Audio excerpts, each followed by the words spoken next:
சிம்ம ராசி மைனஸ் சனிப்பெயர்ச்சி 2026 முக்கிய விவரங்கள். பெயர்ச்சி தேதி மார்ச் 6, 2026. பெயர்ச்சி: சனி பகவான் கும்ப ராசியிலிருந்து மீன ராசிக்கு, உங்கள் ராசிக்கு 8ஆம் இடம் இடம்பெயர்கிறார். நிலை: கடந்த 2.5 ஆண்டுகளாக உங்களுக்கு இருந்து வந்த கண்டச்சனி முடிவுக்கு வந்து சனியின் கடினமான அமைப்பான அஷ்டமச்சனி தொடங்குகிறது. அஷ்டமச்சனி மைனஸ் நீங்கள் எதிர்பார்க்க வேண்டியவை. பொதுவாக அஷ்டமச்சனி காலத்தில் சனி பகவான் சில படிப்பினைகளை தருவார். எனினும் ஜூன் மாதம் முதல் உங்கள் ராசிக்கு 12 இல் குரு உச்சம் பெறுவதால் கெடுபலன்களின் வீரியம் குறையும். 1. தொழில் மற்றும் வேலை. கரியர். கவனச்சிதறல். வேலையில் ஒருவித மந்தநிலை அல்லது பிடிப்பற்ற தன்மை ஏற்படலாம். வேலையை மாற்றும் எண்ணம் அடிக்கடி வரும், ஆனால் புதிய வேலை உறுதியாகும் முன் இருக்கும் வேலையை விடுவது ஆபத்தானது. இரகசிய பகை, மறைமுக எதிர்ப்புகள் மற்றும் மேலதிகாரிகளுடன் சிறு கருத்து வேறுபாடுகள் வரலாம். உங்கள் பணிகளை நீங்களே நேரடியாக கவனிப்பது நல்லது. மற்றவர்களை நம்பி பொறுப்புகளை ஒப்படைக்க வேண்டாம். வியாபாரம். தொழிலில் மந்தமான போக்கு நிலவும். புதிய முதலீடுகளை குறைத்துக்கொண்டு இருக்கும் தொழிலை தக்கவைப்பதில் கவனம் செலுத்தவும். 2. பொருளாதாரம் ஃபைனான்ஸ். பண விவகாரம்.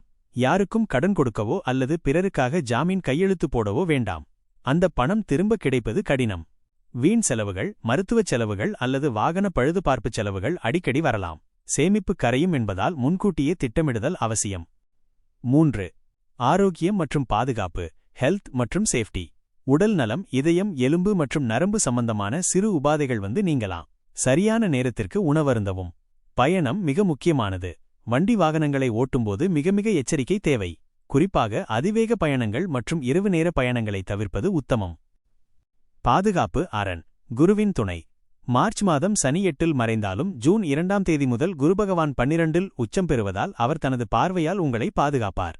இது சுப விரயங்களை, வீடு வாங்குதல், ஆன்மீக பயணம் ஏற்படுத்தி அஷ்டமச்சனியின் தீய விளைவுகளை திசைதிருப்பிவிடும். பரிகாரங்கள். காலபைரவர் வழிபாடு. ஞாயிற்றுக்கிழமை மாலை ராகு காலத்தில் காலபைரவருக்கு மிளகு தீபம். சிறிய துணியில் மிளகை முடிந்து நல்லெண்ணெயில் நனைத்து ஏற்றுவது. ஏற்றி வழிபட அஷ்டமச்சனியின் பாதிப்புகள் குறையும். சனிபகவான் வழிபாடு.